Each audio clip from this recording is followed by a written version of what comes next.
biggest one is the presumption and well-meaning advice of others who tell you time will heal. People who have experienced trauma, not just an unpleasant relationship, their wounds run deep. To indiscriminately remark, time will heal, can be received as painfully invalidating. Is this superficial advice helpful to you? Or could it indicate something about them? People often tell you time will heal, simply because they are incapable of offering you any more acknowledgement than that. That comment can be a convenient remark that is of more benefit to the person giving you that advice than the person receiving it. It can indicate their incapacity to deal with your inability to get over it.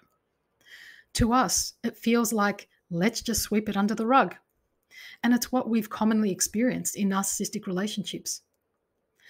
But it may have to do with them not understanding the nature of the abusive relationship you've endured, and possibly also their preference for more superficial, nice, normal, and boundaried responses to betrayal and devastation. In this video, I'm going to invite you to consider two common presumptions and ask you to scrutinize whether they are unobjectionable truths or myths. I hope these insights offer you value so you're able to lovingly surrender these presumptions, soften your triggers, deepen your awareness of yourself and others, and to encourage critical thinking. Hi, I'm Joanna Kujath. I'm a transformational mentor and the author of Unveiling the Narcissist. I help highly empathetic and intelligent people enmeshed in crazy-making relationships go from emotional overwhelm, confusion, to clarity, confidence, and inner peace. I'm also going to launch an intensive program this year, so if you found my videos helpful over the years, if the insights I've shared have accelerated your healing journey, then I know you will love these much deeper masterclasses dedicated to transcending any further lingering attachment to these draining dysfunctional patterns.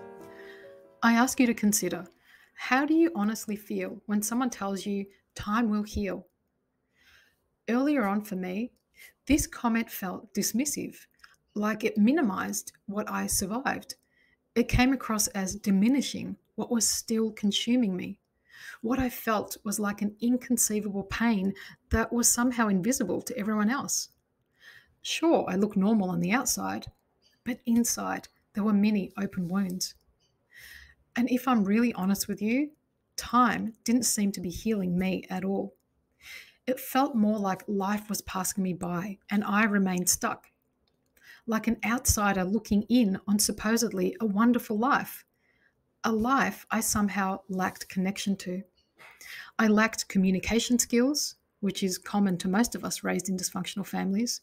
I used to look at others and admire how their conversations flowed, how they appeared to enjoy intimacy with their loved ones, how they could genuinely feel happy, set goals, and move easily towards them.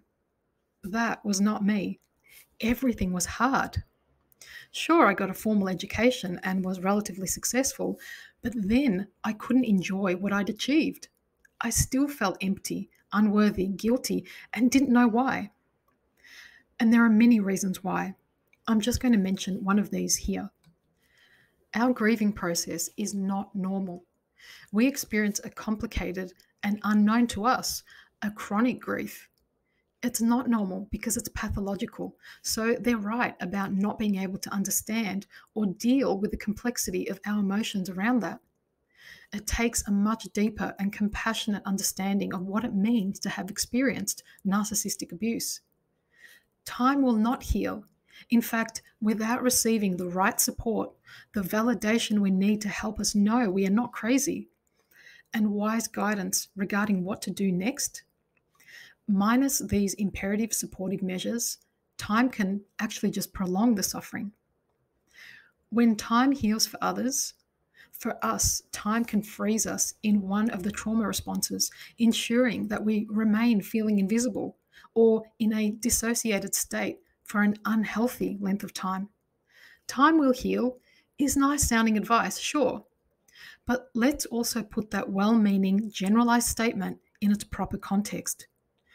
If I married a guy when I was 18 and then we grew apart and both decided at 28 that it's probably better we get divorced, sure, it would be painful, messy, and it would involve loss and grief. In this context, yeah, it might be appropriate to say time will heal. People who honestly don't understand, but think they do, have good intentions when they tell you this. But dispensed at the wrong time, this comment can feel like further invalidation, like a rejection of our struggle to process. It can foster the belief that our pain is an inconvenience or a burden. And wouldn't it be great if we could just become highly functioning? Don't you just love that label? By highly functioning, do you mean not disturb the preferred pace of a superficial and robotic society, which no longer honors natural cycles, has pathologized certain emotions, and seems to have excised heartfelt empathy, respect for a divine order, and authenticity out of its fabric? That comment, time will heal, even though it may carry good intentions, it often doesn't bring genuine comfort to people like us. It feels more like a momentarily feel-good future fantasy that diverts our pain and offers a glimmer of hope that one day time will magically heal our layers of betrayal, repressed rage, aching emptiness, and complete loss of trust in people and the meaning of life. Time does heal, but it depends on what you do in that time. Healing from all the ways we've been harmed in these relationships, identifying what is it about us that makes us prone to having such a high tolerance for abuse, neglect, and disregard, and then initiating the difficult changes and impossible decisions. These are not passive aspects of healing, but are active and require us to act on our own behalf because nobody else will. To really make the most of that time that can heal, we need to use our will to keep moving forward. It takes tremendous effort to reach out for help, to learn to trust again, and to invest in ourselves instead of exploitative projects. In that time that people speak of when they make this remark, what's most difficult to develop is self-discipline, so we don't get seduced by all the various ways to self-medicate, which we know are just band-aid treatments, but can temporarily alleviate some of the most excruciating pain and buy us more time. So I'm going to call this a myth because it requires clarification and context. And tell me in the comments below, how did you truly feel when you were the recipient of that comment? The second myth I invite you to reconsider is blood is thicker than water. This comment is used to imply that your family of origin will be the only one that loves you, supports you, and understands you. You probably heard this comment from the narcissist themselves. Narcissists love to indoctrinate this fact into your consciousness to ensure that you never leave your dysfunctional family, to ensure that you remain loyal to the role in your family. And if you stop and really listen to what it sounds like, that comment is weaponized because its function is to protect the sick program. We stick together and show our allegiance to keeping tight-lipped about all family secrets. It's used to create and support an us versus them mentality. It's yet another version of the common narcissistic defense of splitting. Everything is only black and white, good or evil. And we grow up conditioned to perceive the world and ourselves as only two options, positive or negative. It causes division and polarization, a rejection of others and parts of ourselves. There's a lack of being able to perceive things more holistically in a more balanced way. Splitting is a very primitive defense, one we must recognize in order to feel more peace and become less judgmental and opinionated, which is what rubs off on us when we're raised by narcissists. It's their twisted view of the world. It doesn't have to be yours though. So I ask you whether this comment could still be wedged somewhere in your unconscious, often manifesting as a sense of guilt and an inability to set boundaries with your dysfunctional family or to go no contact to protect yourself. This is a deeply implanted belief that can still be a torturous, invisible string tying you to a family of origin that is abusive, neglectful, unsupportive of your need and right to individuate. They want you to be glued together, preferably forever, because you most likely serve a valuable purpose. If you're still engaged with them, you probably serve the purpose of absorbing that toxic energy and deflecting from what's going on. It's easier to gossip about you, talk about your faults, than to actually scrutinize the family dynamic that allows hostility, hypercriticism, verbal abuse, and endless rejection of their family members. When your narcissistic mother or your narcissistic father makes this remark, it's like a command that you must accept it.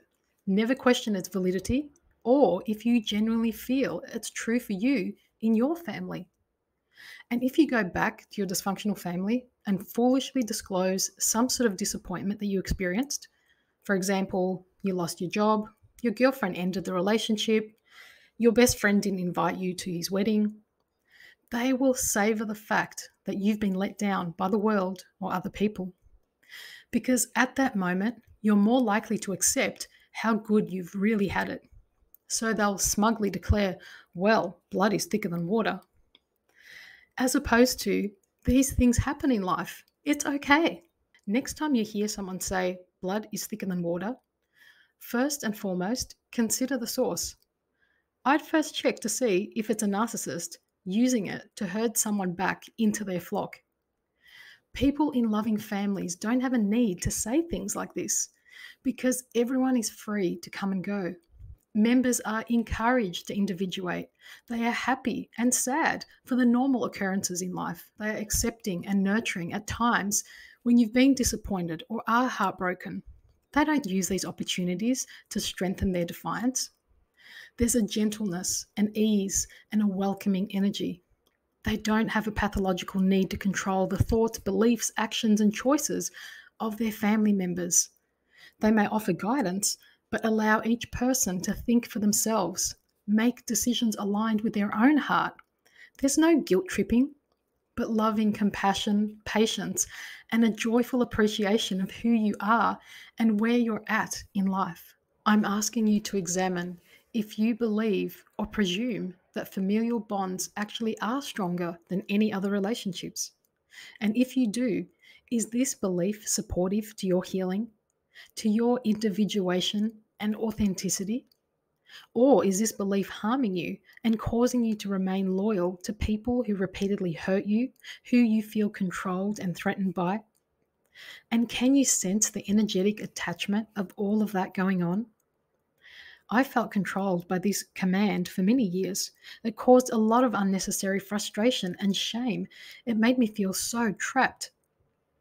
But what's been most healing to me is experiencing loving relationships with people who are not my blood family, yet who have showed me more compassion, support, and understanding than what I was conditioned to believe. So I encourage you to define or redefine what family means to you. It may be difficult to accept that you may need to create a sense of family for yourself with safe people that you have chosen who demonstrate their love and care for you. In closing, all myths, fables, and stories must be questioned and carefully examined. Your identification with an imposed narrative can be a hindrance to your freedom. And I'd love to hear from you. What do you think is an obstacle to your healing? And are you now questioning some myths that you previously accepted as truth?